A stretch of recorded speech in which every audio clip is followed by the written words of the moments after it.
Assalamualaikum warahmatullahi wabarakatuh.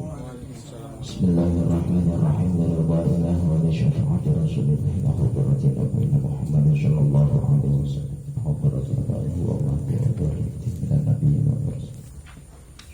Wa tabi'in wa tabi'at tabi'an wa bisan.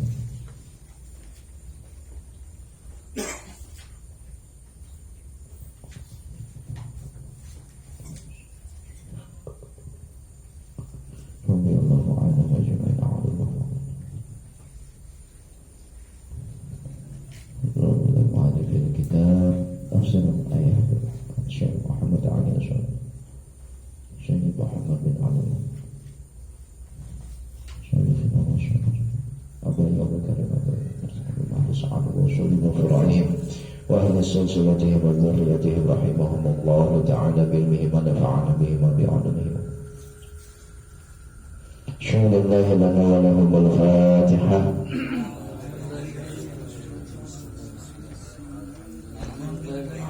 Ar-Rahmanir-Rahim Maliki yaumiddin. Iyyaka na'budu wa iyyaka nasta'in. Ihdinas siratal mustaqim. Siratal ladzina an'amta 'alaihim ghairil maghdubi 'alaihim waladdallin. Bismillahirrahmanirrahim. Subhanallah walhamdulillah wa la ilaha illallah wallahu akbar wa la hawla wa la quwwata illa billahil aliyyil azim. Adada kulli harfin kutiba wa yuktabu abadan abadin wa dahra dahirin. Allahumma aftah alaina hikmataka wa anshur alaina rahmataka wa dzakirna ma nasina ya dzal jalali wal ikram. Allahumma aftah alaina futuhal arifin ya Allah. فهم النبي وحفظ المرسلين وإلهام الملائكة المقربين. اللهم ارزقنا فهم النبي وحفظ المرسلين وإلهام الملائكة المقربين. اللهم ارزقنا فهم النبي وحفظ المرسلين وإلهام الملائكة المقربين برحمتك يا أرحم الراحمين صلى الله عليه وسلم.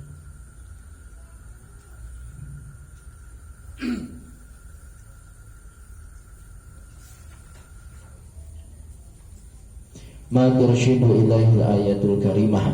Ya. Yang itu ya. Bismillahirrahmanirrahim. Ma utawi iki iku perkara.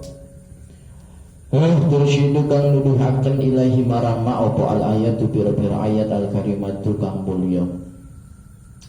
Dalil-dalil yang menunjukkan atau ayat-ayat yang menunjukkan terhadap pembahasan yang kemarin, pembahasan yang merupakan gimana hukumnya menyimpan ilmu atau gimana hukumnya ilmu ketika dengan cara ujrah, upah, ya, akad upah.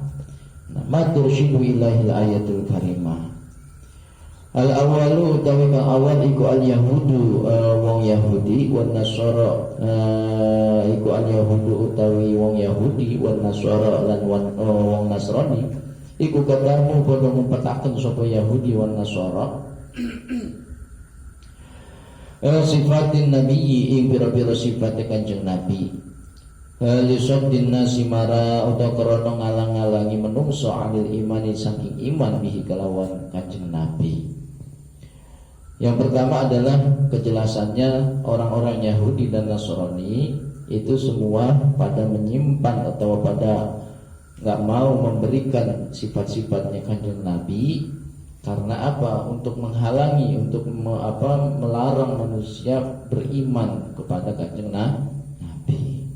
Jadi sebenarnya orang Yahudi di dalam kitab mereka pun sudah ada, sudah dijelaskan. Tapi orang-orang Yahudi dan Nasrani yang kagak beres, yang nggak benar, itu nyimpen ilmu tersebut tentang sifat-sifatnya Nabi, nggak dikasih tahu kepada orang-orang supaya mereka itu nggak mau beriman kepada, supaya tidak boleh beriman kepada Kanjeng Nabi. Yang kedua wasani utawi kang kaping pindho iku katamul ilmi utawi ngumpetaken ilmu iku khianatun khianat. Cidra lil amanati marang amanah karena dan percaya Allah dirupane amanah ja'alaha kang dadi aken ing alat sapa Allah fi a'naqil ulama ing dalam pira-pira pundake pira-pira ulama atau guru pira-pira ulama. Jadi nyimpen ilmu, nggak mau ngasih ilmu itu termasuk khianat. Ya, khianat itu apa? Ya berarti telah berkhianat, tidak bisa dipercaya terhadap amanah yang telah Allah berikan di dalam pundaknya para ulama. Berat makanya menjadi ulama itu kalau seandainya enggak nyampein ilmu. Karena kategorinya kalau enggak disampaikan ke ilmu menjadi khianat terhadap amanah. Yang ketiga wasalisu utawi kang kaping 3 iku wajib apa nasyrul ilmi gelar ilmu wa tablighuhu lan nekaaken ilmu ilan nasi marang menungso lida'uma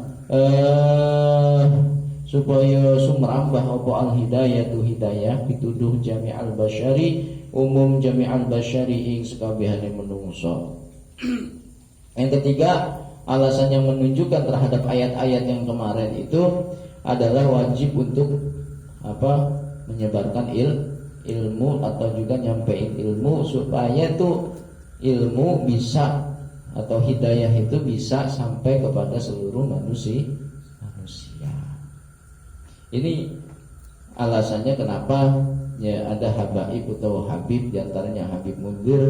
Kenapa sampai ke Papua? Kenapa sampai ke ujung-ujung yang di situ belum tersentuh dakwah? Ya tujuannya supaya hidayah itu jami'al basyar, sampai ke seluruh manusia. Ya manusia biar mengenal Allah, biar manusia mengenal siapa Rasulullah tuh. Nah lalu kalau udah banyak ulama ya enggak, ya tahsilul hasil bahasanya.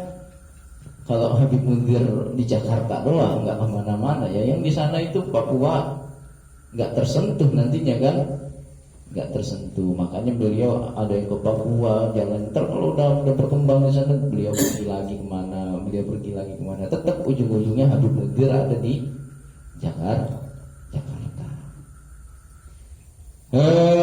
Rabi'u utawi kang kaping 4 iku man utawi sapane wong iku katama ngumpetaken utawa nyimpen sapa men syai'an ing suwi-wiji min ahkami syar'i kang tetep saking pira-pira hukum syariat al-hanifi kang den condongaken utawa kang den condongi ya istahaqqa mongko ngahaki sapa men al-la'nata ing laknat al-mu'abbadah kang den langgengaken. Jadi hukumnya ini yang keempat, dalil yang menunjukkan ayat-ayat kemarin itu adalah orang yang ngumpet atau nyimpen ilmu, nyimpen sesuatu dari hukum-hukum syariat, ini nanti akan berhak mendapatkan laknat yang selama-lamanya.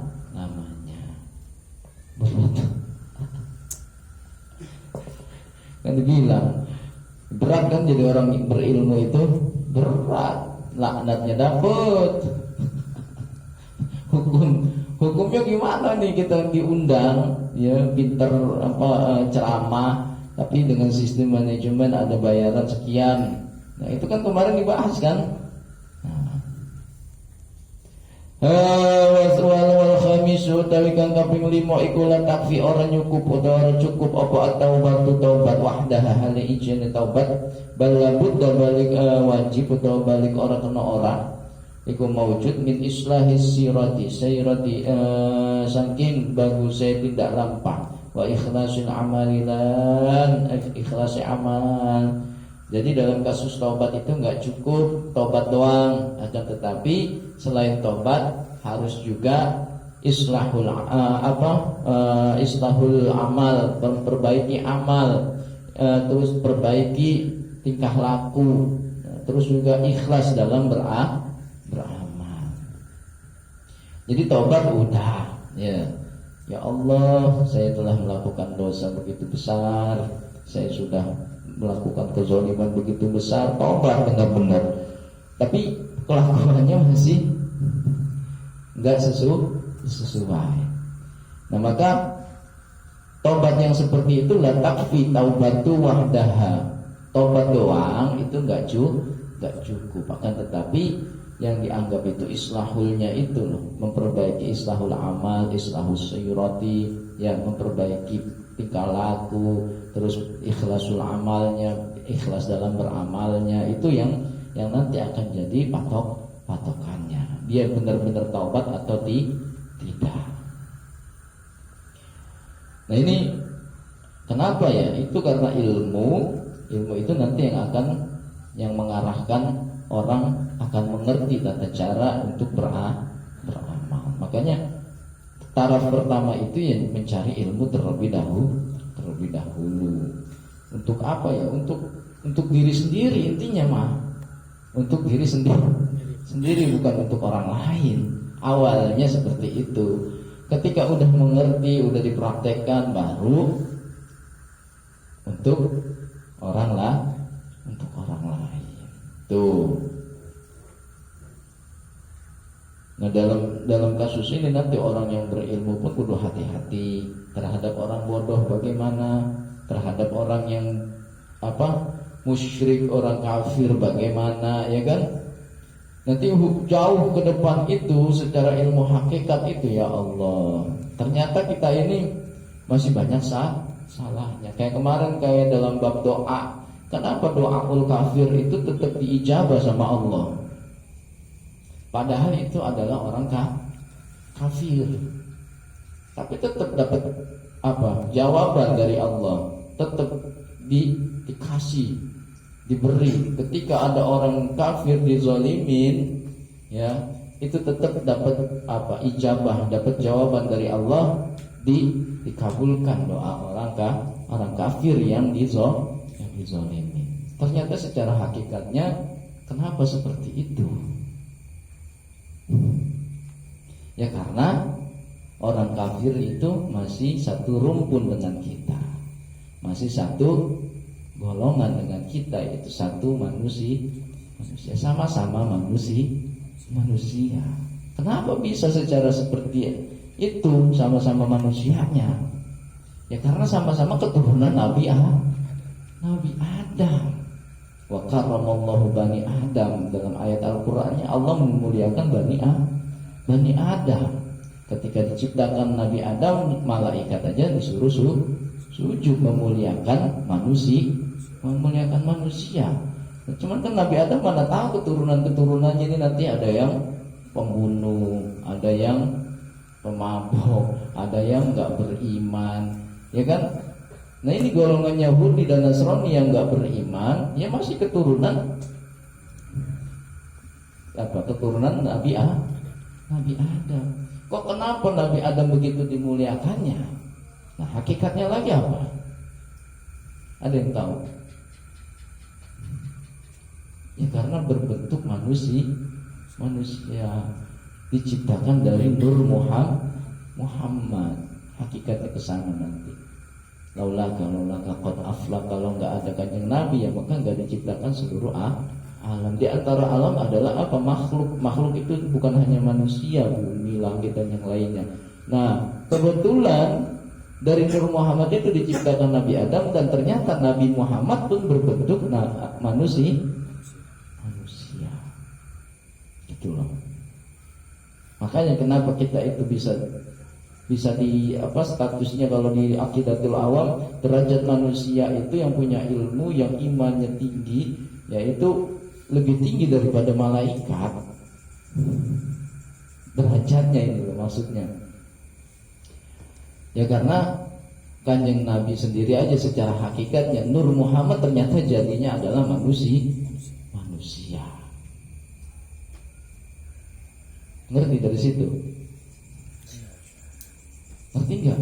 Alam semesta begitu luas, bumi, langit dan yang lainnya. Ini hakikat nih bahasanya. Tapi ternyata dari nur itu, ya Nur Muhammad sendiri ternyata berbentuknya adalah manusia. Kanjeng Nabi itu berbentuk manusia. Coba kalau seandainya berbentuknya semut, maka yang dimuliakan itu adalah semut.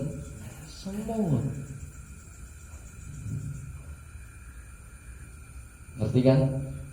Jadi walaupun dia itu orang jahat, walaupun dia itu orang nggak benar, ya masih sering dosa,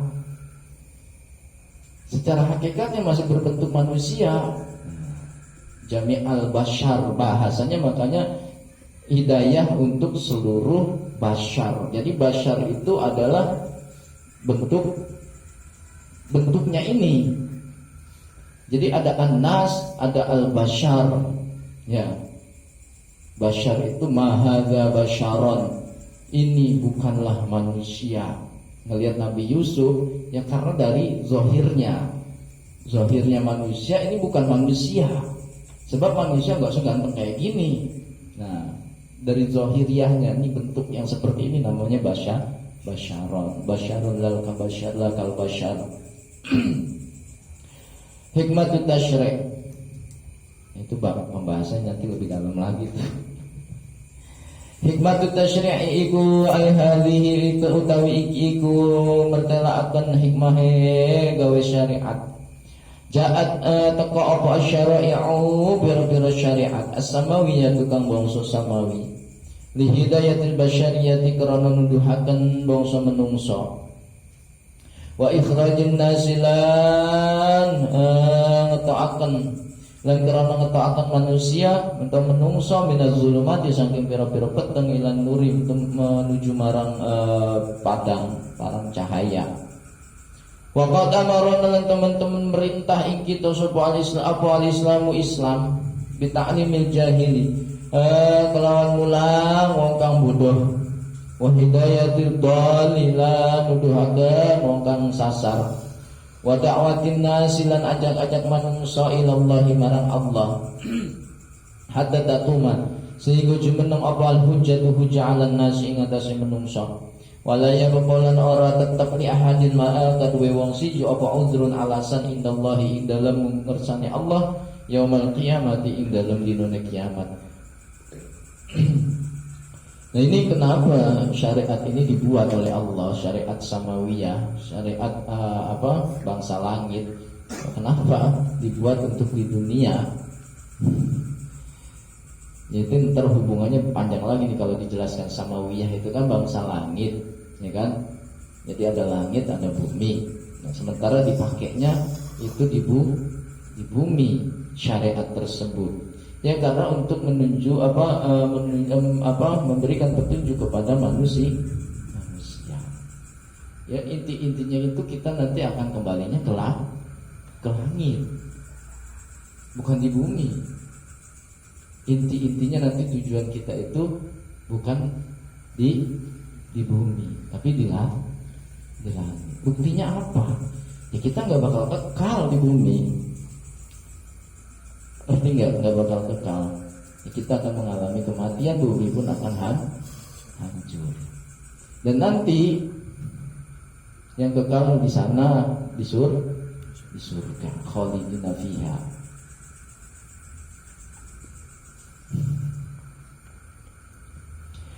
Ya ini untuk menunjukin manusia, untuk mengeluarkan manusia dari yang namanya kegelapan menuju terang benderang, supaya manusia itu mengerti cahaya, enggak gelap terus.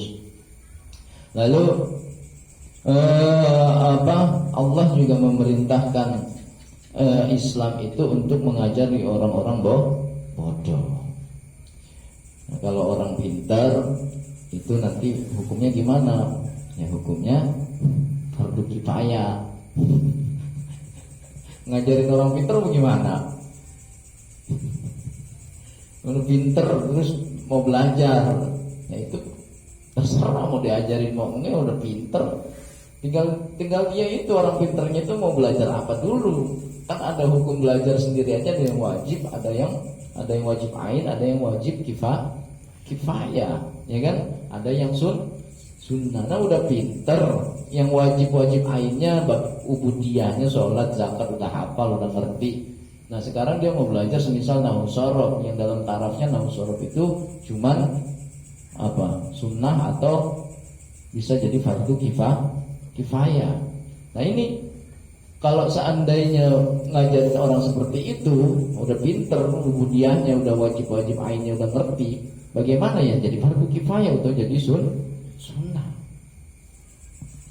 Nah kalau orang bodoh emang belum mengerti, ya bita'nimil jahil wa hidayatid dhalli, dan juga nunjukin kepada orang-orang yang tersesat. Wa da'watin nasi ilallah, untuk juga untuk ngajak manusia menuju Allah untuk ingat kepada Allah, sehingga nanti akan ada hujah yang akan dipegang oleh manusia. Ini punya hujah. Siapa itu Allah? Siapa Allah? Hujahnya mana? Lebih bingung ya kan?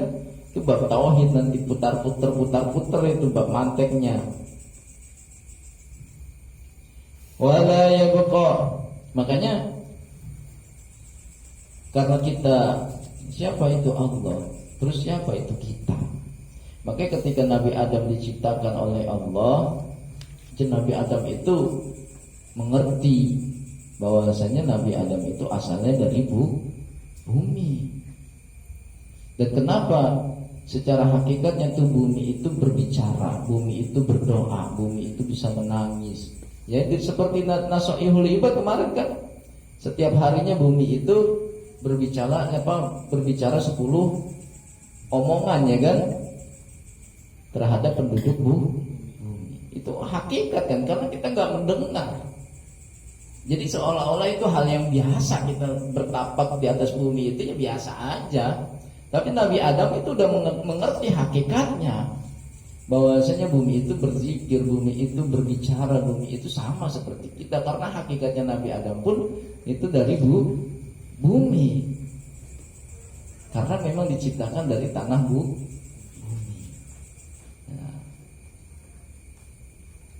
Nah makanya nanti akan ada hujah supaya mengenal Allah itu. Ya, Allah adalah Al-Khaliq, zat yang menciptakan. Yang masih Allah itu makhluk, berarti yang selain Allah itu makhluk.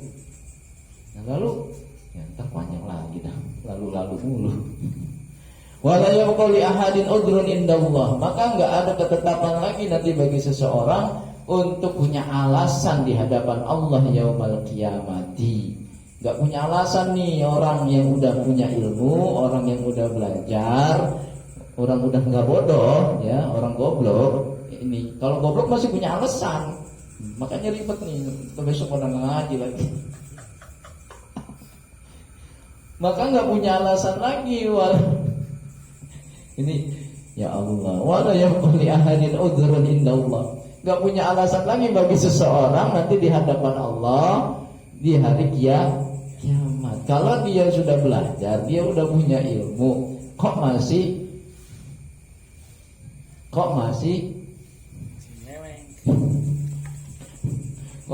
belok, masih ngengsong. Lu kenapa ngelengsong? Harusnya jalan lu ke sini, kenapa harus belok ke sini? Ya kan yang penting tujuannya mau ke sono, ya kan? Ya kalau memang benar tujuannya ke sono, kalau buntu ya enggak punya alasan nanti. La yabqa li ahadin udrun indallah. Kalau udah punya ilmunya, maka enggak punya alasan lagi nanti di hadapan Allah untuk apa? Untuk beralasan. Hujahnya mana? Nah, tapi ada hadis yang memang rada enak nih yang pernah saya jelasin itu, ainal mutahabbuna yaqulullah ta'ala yaumal qiyamah. Ini nanti Allah dawuh di hari kiamat ini dawuh, ainal mutahabbuna bijalali, yang pernah saya jelasin itu kan, di mana orang-orang yang mencintai karena aku, karena Allah, karena fisabilillah, karena untuk di jalanku. Mana orang-orang yang saling mencintai di jalan Allah? Mana? Yang mana di situ al-yauma azallahum fi dhilli yaumil la zilla illa fi dhilli, itu di mana hari tidak ada naungan lagi kecuali dengan naunganku. Artinya orang-orang yang mencintai la yadkhulunal jannah hatta tu'mi. Jadi gak bakal masuk ke surga mereka itu semua sehingga mereka itu pada beriman. Maksud kok kenapa beriman? Ini antara iman dan Islam itu kudu dibedakan. Rukun iman dengan rukun Islam. Rukun iman itu apa, rukun Islam itu apa. Makanya hal kecil bisa jadi besar, hal besar pun bisa jadi kecil. Nah, rukun Islam itu syahadat, bersaksi bahwasanya tidak ada Tuhan selain Allah. Rukun iman itu apa? Antuk minabillah, beriman kepada Allah. Ini sama. Cuman kalau syahadat lisan, kalau iman itu hati. Nah, lalu yang kedua adalah sholat, rukun Islam. Ketika ada orang yang nanti sholat, nah makanya di Mabahim kan kemarin pembahasannya nggak bisa kita langsung menjudge seseorang itu untuk dikatakan kafir kalau memang dia tidak sholat. Padahal itu ranahnya adalah rukun Islam. Kalau selagi dia masih punya iman, bisa nggak kita menjudge dia itu kafir? Selama dia tidak mengatakan sholat itu tidak wajib, sholat zuhur nggak wajib, baru bisa kita katakan kafir. Tapi kalau nggak sholat karena alasannya mungkin dia lagi capek atau lagi males atau punya alasan yang lain, itu urusan dia dengan Allah. Tapi urusan iman, nah itu la yadkhulunal jannah hatta tu'minu. Sehingga kalian itu memang pada beriman. Orang-orang yang mencintai itu adalah orang-orang yang memang cinta karena iman kepada Allah. Banyak orang-orang yang bukan nggak beriman, syariatnya nggak benar kelihatannya. Tapi dari orang-orang yang nggak benar ini, justru tegaknya Islam. Itu udah terjadi sering seperti itu. Preman yang jarang sholat. Tapi dengan preman-preman ini apa? Bisa mendirikan kubur. Syiarnya Allah berdiri gak? Dibanding orang yang sering sholat, tapi untuk membangun kobong ogah-ogahan.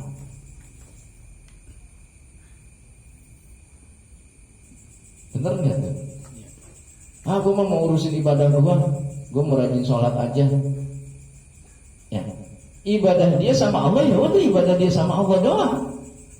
Tapi dengan adanya orang-orang yang tadinya nggak sholat, tapi dia semangat dalam urusan syiar Allah, syiar agama Allah, dia bangun pondok, dia bangun kobong, dia bangun madrasah, walaupun sholatnya masih belentang-belentong, ini akhirnya dengan wasilah orang tersebut ini menyebar agama, menyebar Islam begitu kuat dengan diajarkannya metode-metode pelajaran agama Islam. Menyebar terus nggak tuh kayak begitu? Tuh. Makanya kelihatannya sepele.